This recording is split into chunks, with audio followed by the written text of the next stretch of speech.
My next guest is a three-time Super Bowl champion, a three-time Pro Bowler, a member of the College Football Hall of Fame, but more importantly, he's now a recurring guest of this show. Ladies and gentlemen, Mr. Randy Cross. Randy, has everything going for you? I'm doing great. Thanks. Appreciate it. Absolutely. So I don't know if you've been catching on with this Tebow news. Apparently, he's joining the Jags. What are your thoughts on this? He's been out of the league for 8 years, and now he might be starting at tight end in week one. Well, who knows? Urban Meyer's the head coach there, and I guess Tim Tebow found himself a receptive ear. He's not going to play outfield or have any at bats, that's for sure. So, hey, if he's still got some of the juice left, what's the hurt? Let him see what a tight end, what really getting hit feels like. He's played quarterback.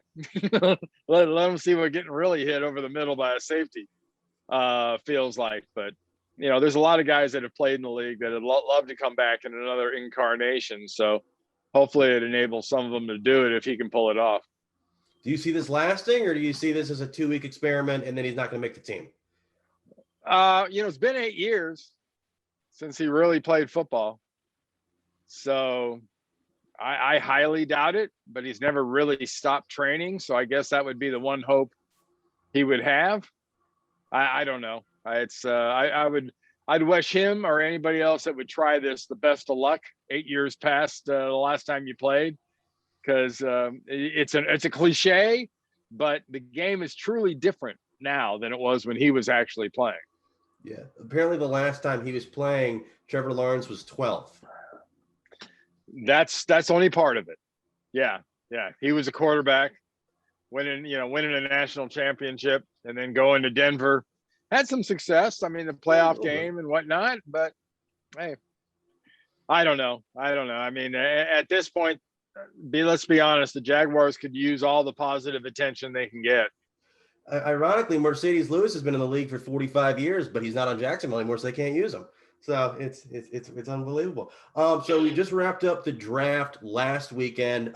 You guys, San Fran, made a ton of moves, and honestly, we're probably the biggest storyline of the entire draft because at pick 3, nobody had any idea who the Niners were taking. What were your thoughts on their selection and then the draft as a whole? I'm happy for them. I hope they got who they wanted.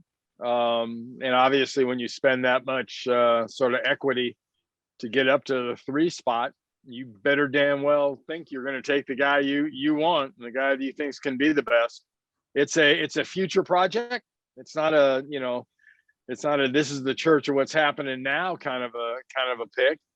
So that means, Jimmy G is the quarterback going forward. And the one thing, no matter who's at quarterback right now, that I think pretty sure about San Francisco, for me, they're in the top 4.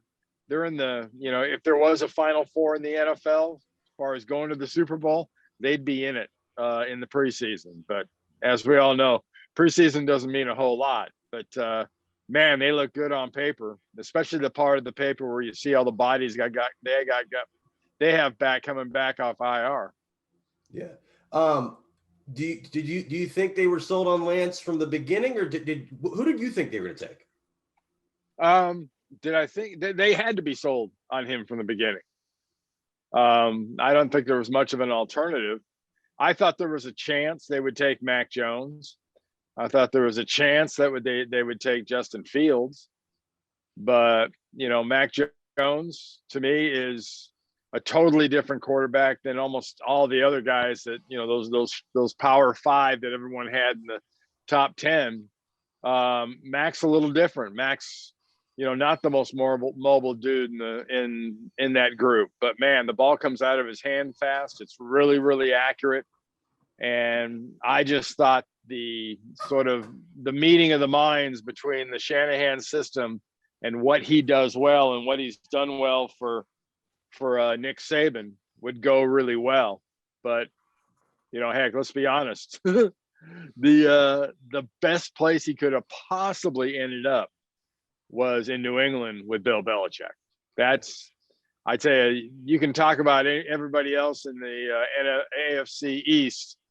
Belichick getting him will make a big difference, a bigger difference than I think maybe any other rookie coming in this year in that division. I have a question. This is a prediction of mine based on nothing. Do you think they consulted on your old friend Joe on who to take at all? No, I don't think so. I mean, they might have. They've got another pretty good old football player in John Lynch as a GM, who's proven he knows the horse trading business pretty good. And that whole organization, I think, did a great job of sort of playing the old poker face thing down to the very end. And the fewer people they consulted, the better. Yeah. And then so you don't think he's going to be out there week 1? You still think it's Jimmy Garoppolo? I don't think so. I mean, the kids played what, 12, 13, whatever. Yeah. I mean, counting the playoff games, he's played 16 or 17 games since high school. Yeah. No, odds would say no. But, you know, it's incumbent on these NFL teams, and it's something we've talked about, and I've talked about a lot in these last couple of weeks, is the NFL has really gotten smart in that they put a lot of the things that the kids are comfortable with into their offenses, be they receivers or running backs, but especially quarterbacks. And if you can make a quarterback more comfortable, you can make him more successful, especially early. That doesn't mean you always run that, and he'll never run what you quote unquote call an NFL offense, whatever the hell an NFL offense is these days, that everybody's running the spread and doing all the, you know, the stuff and trying to keep up with Andy Reid and everything that Patrick Mahomes can do. So I think it's a great sign that they'd be able and willing to do that, but I wouldn't anticipate him being a huge contributor from the jump. He'll see the field, you know. I would think in some plus zone areas, red zone areas, you would see some things put into the game plan for Lance, because when you see him, when a defense sees him, what are they going to think of? They're going to think of his mobility. And at least initially, till he proves that, you know, he can solve the puzzle of an NFL defense and whatnot, teams that'll commit to the run against him will be at a severe disadvantage if they can come up with stuff with him throwing the ball. Yeah. So it would be a good idea to get him comfortable as fast as possible, but there is definitely no rush onto making that happen. Do you think they're the best team on paper in the NFC West right now? Oh yeah. Yeah, I think so. I think they're very, very strong. I mean, I like that whole division. That's going to be fun. I mean, Seattle's got my favorite quarterback in that division. Russell Wilson, you know, talk about, he's kind of the Rodney Dangerfield of the current NFL quarterbacks. He gets no respect up there in the witness protection program. But, you know, every year you look at him halfway through the season and people are saying, you know what, this guy's really good. He could be an MVP. And by week 10 or 12, they forget about him. And by the end of the year, they're going, well, what'll Seattle? Well, they got Russell. He's pretty good. Pretty good. I mean, the guy's ungodly. He's really extraordinary. And I just sort of wish everybody or more people appreciated that. Are you worried about the Rams or the Cardinals at all, or do you think they're just average teams right now? No, I don't think the Rams are with Stafford at quarterback and with McVay. That'll be a hell of a combination. But there'll be a lot of new ground kind of gone over, you know, for him. He's a smart guy. I mean, Matt's a really sharp quarterback. I'd say the same about, you know, Tyler Murray at Arizona. He has even a more of an advantage. As good a coach as McVay is, I think what Cliff Kingsbury does just goes like, matches up perfectly with what Kyler does. And that makes them, you know, inseparable. And I think the more they learn about each other, I mean, the heck with the offense, the heck with the other guys even. But as much as the more those two guys learn about each other, the more dangerous that offense is going to get. Did you have any feelings on draft night after the bombshell report about Aaron Rodgers wanting out, that there was any chance that maybe they moved that number 3 pick for Rodgers? You know, to me, it's crazy. But I think people that study history, especially of NFL quarterbacks that get to, the mid to upper teens in the number of years in their career, they become somebody that can be moved. They could become somebody that can get sort of old and groups get tired, of them. All Aaron Rodgers did last year was be the MVP, in case people kind of forgot. I don't know. The way they've handled that, though, is flipping terrible. I mean, they've basically made a how not to book about how to handle a star player, because you just read through how they did this, and everything they did just about, you go, okay, don't do that. And how's it going to work out? I mean, I personally, the way it looks right now, unless they just take a tractor trailer full of cash and dump it in his lap, I don't think he's going to be a Packer next year. No. Do you think he'd actually retire? Because they're saying they won't move him. Yeah, right. Yeah. They say, whoever they are. No, I know everybody's saying I won't, like he's saying I won't play there, and they say he's our guy and we can't move him. There is nobody. If you've learned anything watching the NFL over the last 10 years, 20 years, 30 years, 50 years, there's almost no such thing as an unmovable player or an uncuttable player. That just happens. And if there's any weakness shown in this thing, there are teams out there that'll take pretty fast advantage of it. If Aaron Rodgers had a competent front office and a competent coaching staff and adequate weapons his whole career, would he have as many or more Super Bowl rings than you? Let's see. He's got one. One. Yeah, he'd be in the 3 to 4 at least category. I think a lot that's happened with that football team hasn't been related to what they've done offensively. That's for sure. No.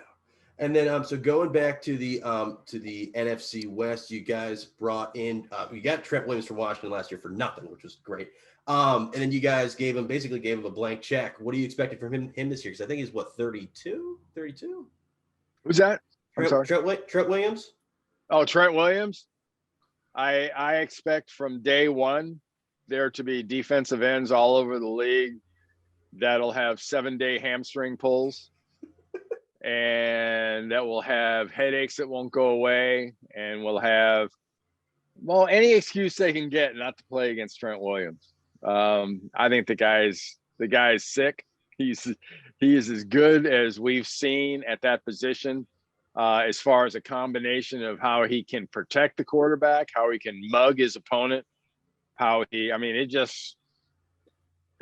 the guy I would make. If I was to make a highlight reel and just show it around to young offensive linemen, but specifically young offensive tackles of this current group, that's the one player I would take and say, there you go. And the fact that he's 32, 33, that's called being a full-grown adult for an offensive lineman.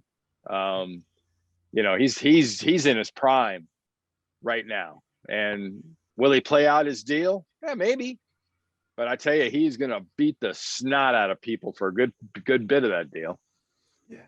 And then I wanted to ask you, so we had 2 top offensive lineman prospects go in the top, I think it's in the top 12 this year, top 13, and Penei Sewell from Oregon and Rashawn Slater from Northwestern.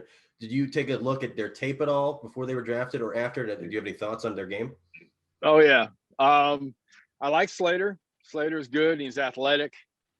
He moves really nice as far as his feet, and his ability to slide and work with his hands, and his hand placement is nice. And I think he'll be a day one contributor, and if it works out the right way, one of those 10-year O-linemen. Is he going to be just a tackle? He's one of those guys you can see him almost playing anywhere. But Penei Sewell, to me, there were 2 guys in this draft that I thought were possible, like generation skipping type talents.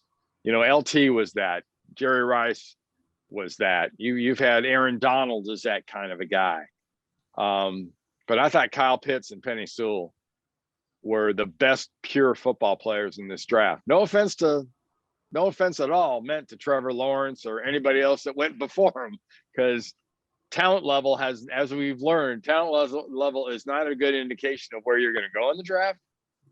It's about need, and it's about image, and it's about a lot of other stuff. So, but I love Penei Sewell. I mean, there's not much he can't do.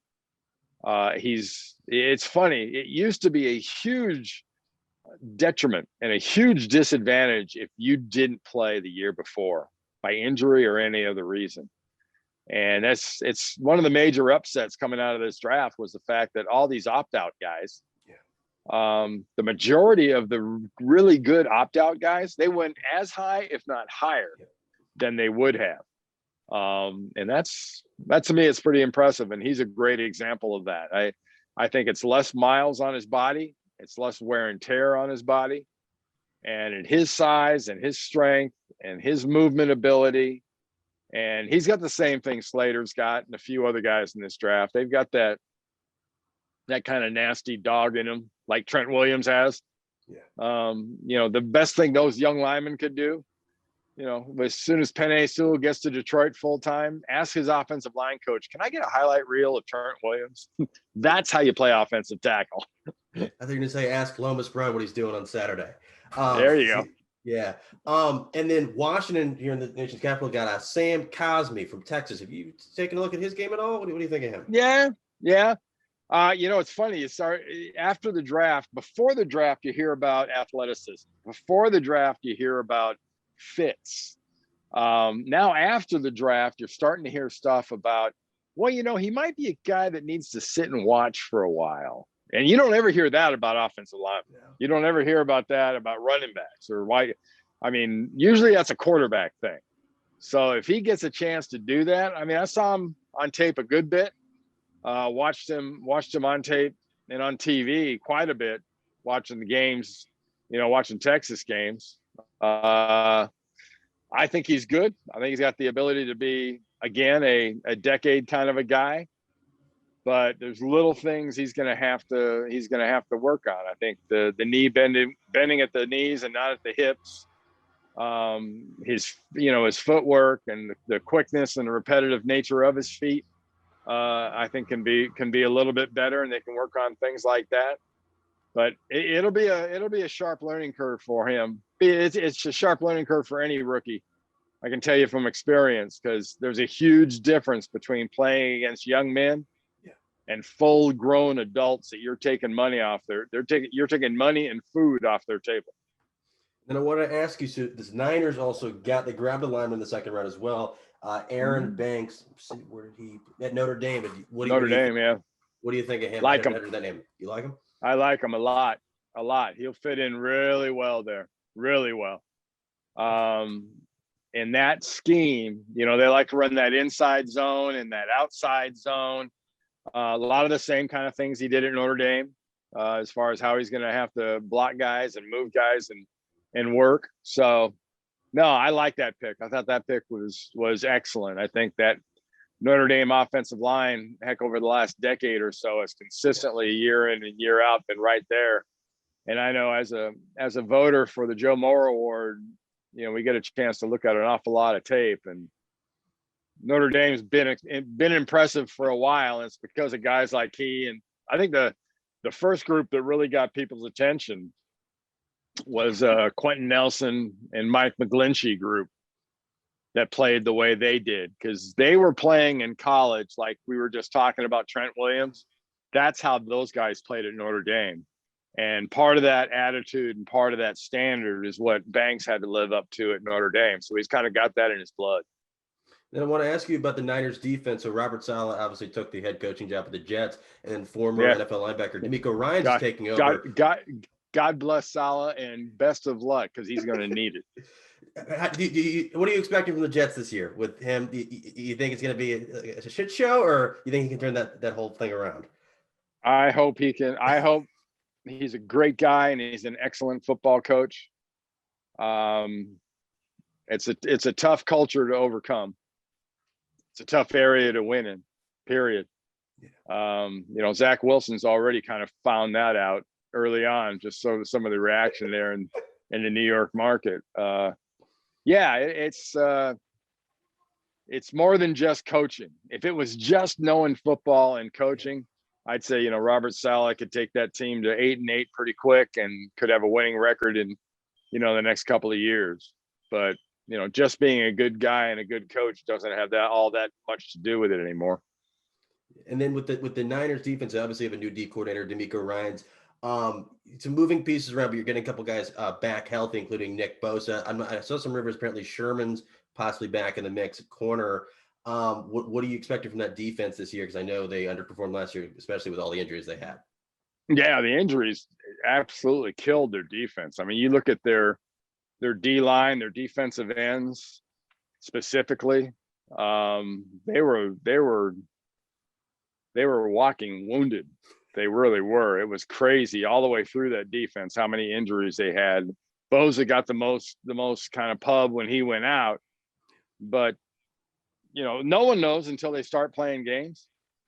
People look at you, obviously I do a lot of radio shows and stuff like that. And when I've done things in the Bay Area, I know they get very, very tired of me always defaulting to a simple kind of a ism. But it's availability and it's injuries, and you got nothing. It's why coaches sometimes only last a couple of years, as head coaches, and they go back to being great assistants. You can't control injuries. You can't control, there's so many things you can't control, but right at the top of that list is injuries. And last year's Niner season, and specifically what happened to that defense, is a great example of how you can go from, pure joy to pure oh no on a weekly basis. So I'm expecting those guys to be all the way back full strength. They won't be over stressing them in training camp, not that they do in training camp anymore. And mercifully, the preseason's a little shorter this year, and the regular season 17 games. So I don't know. We'll see. They've got a lot of guys on that defense that play a lot like their defensive coordinator did. And when I thought of, I used to cover D'Amico Ryans when he was young as a player in Houston. That guy can go, and he had a motor like crazy. And that's what his guys will be like. And when you think of, go down the list of the talent on that defense, that's what they do. That's their MO. So I think it's a great combination, bringing him around those guys. Yeah. And I just got one last question for you. So I know you watched a ton of college football over the past year. Are there any guys who maybe slipped in the draft, maybe names, guys kind of went under the radar that maybe you like their fits, or names that we're going to start hearing about a lot more than we did during the draft? Not really. The running backs, it's a little jolting to see where some of the running backs ended up going. Like a Chuba Hubbard and people like that can really play with this style of game, because they were in the same kind of style in college. But no, not really. I think the media, we in the media, have done a good job of kind of training people, and not always in a positive way, to equate not being a first day draft pick with disappointment, or not being a first or second day draft pick with insult. Really, when it comes down to playing in the NFL, there's only one thing you've got to have, and that's an opportunity. Whether you're drafting the first, the third, the seventh, free agent, whatever it is, if you get a chance, that's all you can ask for. And so from my perspective, I just think there's guys that are going to get paid less their first contract than others. That's the only designation. It's the money difference is all that the difference in opportunities really are. Yeah. And then how can people find you on social media? One last question. You post a lot of barbecue. What was up with, you talk about that a little bit? Oh yeah. Now I've got, in fact, my Kamado Joe's right over here. I do a lot. I just sent my wife to Costco. She's coming back with, 4 big chickens and a brisket and a pork shoulder, and that's going to be my project over the next couple of weeks. Yeah, no, I love to barbecue. I love to cook in general, but especially smoking and barbecues. It's fun. Plus, it's fantastic to post on social media. You know what? Because all the idiots, all the trolls, even they can't argue with food. They try sometimes, but it's really hard to argue with food or, make stupid comments about, chicken or, pork belly. I do get the occasional, what's your cholesterol level? Or, how can you have all that in your diet? It's like, that's my problem, not yours. Bye-bye. I have a question. What's the best barbecue joint you've ever been to? Well, I'm currently out here on my back deck. I would say this right here. Awesome. And then, and I'll tag your social media and everything to it, but I do appreciate you taking the time to chat for a few minutes. I can't wait till football gets back. Glad we still have some basketball, because when it's just baseball, there's nothing on TV. So, but I do appreciate you taking the time. No problem at all. My pleasure.